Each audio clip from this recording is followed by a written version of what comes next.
So hey guys, welcome back to the channel. তো আজকে ভিডিওটা হতে চলেছে, আমি আগের ভিডিওতে বলেছিলাম টার্টলের একটা ফিল্ট্রেশন বসাবো। তো তার আগে কিছু ট্রায়ালস এন্ড এরর করেছিলাম, তো সব থেকে বেশি এটা এফেক্টিভ মনে হলো আমার, সেটাই করলাম। তার আগে একটা ওয়াটারফল মতন করেছিলাম, সেটা কোনো কাজে আসেনি, ফ্লোই হচ্ছিল না। তারপরে একটা উপরে বোতল লাগিয়ে ওখানে কাটলাম, কেটে যাতে জল পড়ে, ওরকম তাতেও লাভ হলো না। তারপর দুটো বোতল জয়েন করে গেলাম, ওটা তো খুলেই গেল বেটে। লাস্টে কি করলাম তোমরা দেখতে পাবো। চলো ভিডিওটা শুরু করে।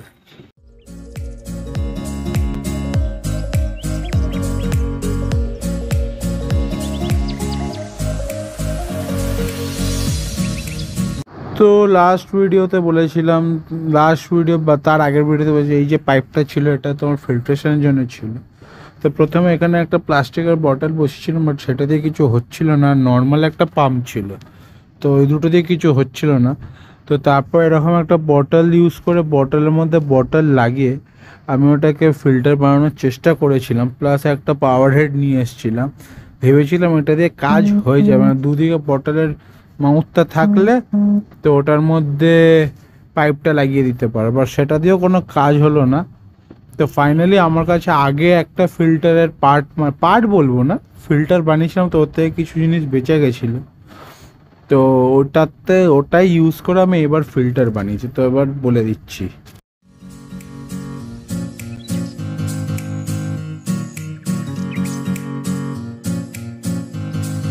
তো এখন আমি ভালো করে ট্যাঙ্কটাকে পরিষ্কার করবো, আর একটা পাওয়ার হেড ইউজ করছি, কারণ এর ফোর্সটা অনেক বেশি।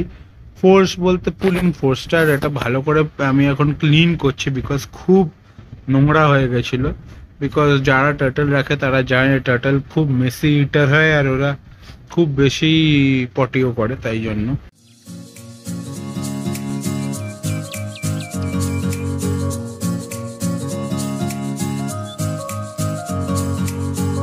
আগে আউটলেটের পাইপটা লাগিয়ে নিই, আর মুখে আমি একটা পাইপ টেপ লাগিয়েছি, যেটা দিয়ে একটু জিনিসটা আটকে থাকবে ওইখান দিয়ে, কারণ একটু ফুটোটা একটু পুরোপুরি প্রপার গোল নয়, তাই জন্য ওখান দিয়ে জল লিক করবে, তাই জন্য ওটা লাগিয়েছি। এবার ওর মধ্যে আমি ফিল্টার প্যাড, স্পঞ্জ ফিল্টারের টুকরো সব ভরে দেবো, এগুলো দিয়েই ফিল্ট্রেশন হবে।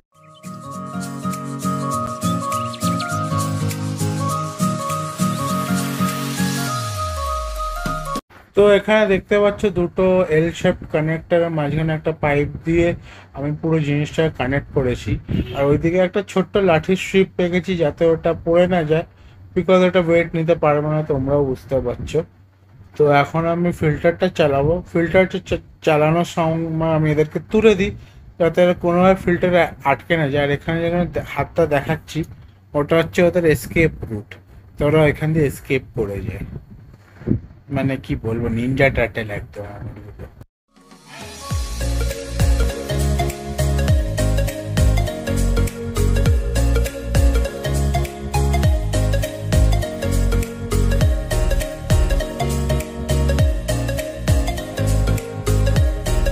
তো এর মধ্যে একটাই প্রবলেম, যেখানে জল পড়ছে সেখানে কোনো নোংরা পার্টিকেল থাকলে সেটা টেনে নেয়, বিকজ ফ্লোটার জন্য। বাট এই সাইডে যে নিচে যদি কোনো নোংরা জিনিস থাকে সেটাকে আমার একটু লাঠি দিয়ে একটু জলটাকে নড়িয়ে দিতে হয়, তারপর ওটা অটোমেটিক টেনে নেয়।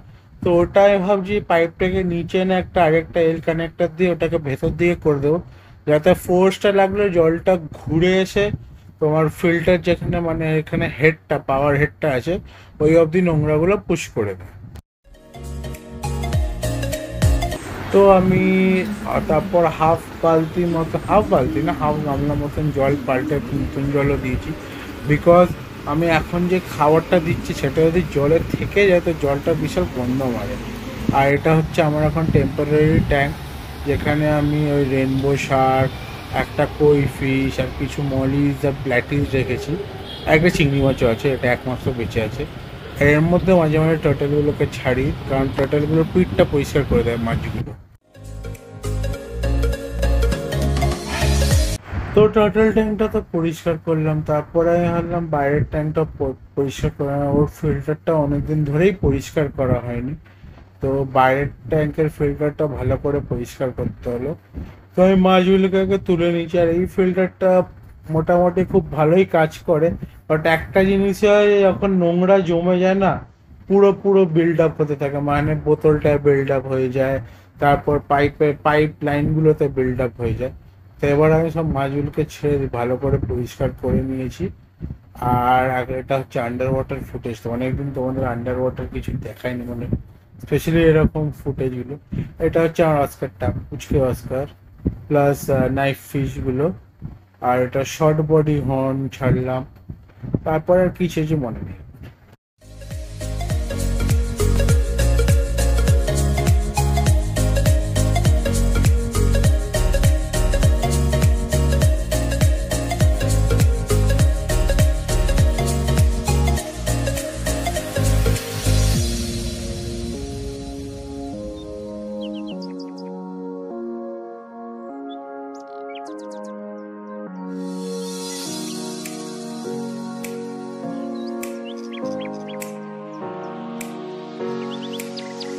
তো ওভার দ্য টাইম ওদেরকে এরকম পরিষ্কার করে করার পরে তারপর ফোন দিয়ে ভিডিও তোলা চক্করে এদের ভয়টা অনেকটাই কমে গেছে। তো এখন দেখতে পাচ্ছি এরা প্রায় কাছেই বসে আছে।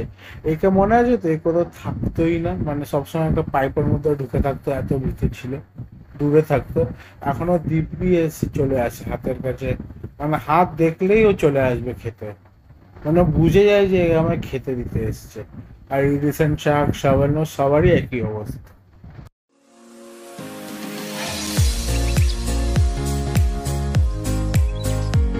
তো এই প্যালেটস গুলো এখন দিচ্ছি, আর এগুলোই খুব ভালো খেতে। আর মাঝে মাঝে কেঁচোও দিই যাতে একটু ডায়েটটা চেঞ্জ হয়। আর আমি এদেরকে অনেকবার ট্রাই করেছি সবজি খাওয়ানো, এরা খায়নি, মানে টার্টল গুলোর কথা বলছি।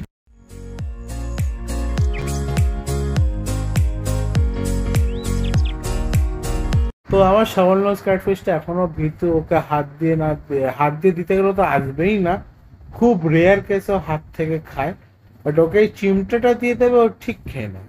আমার চিমটাটাকে চিনে বসে আছে। আর বাকি মাছগুলো এসছে খেতে, তো ওদেরকেও খাওয়াই আস্তে আস্তে।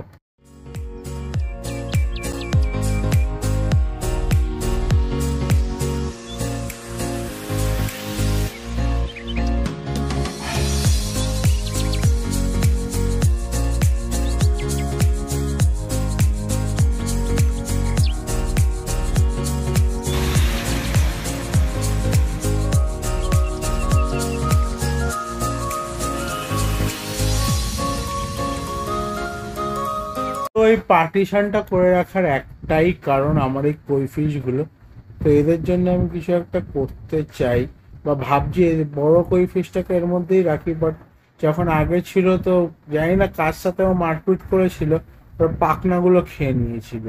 তো তাই জন্য আমি একটু ভয়তে আছি। আর আমার ক্যাটফিশগুলো এখন খুব বড় হচ্ছে, আশা করি আর একটু বড় হলে আমি ব্যারিকেডটা সরিয়ে দেবো।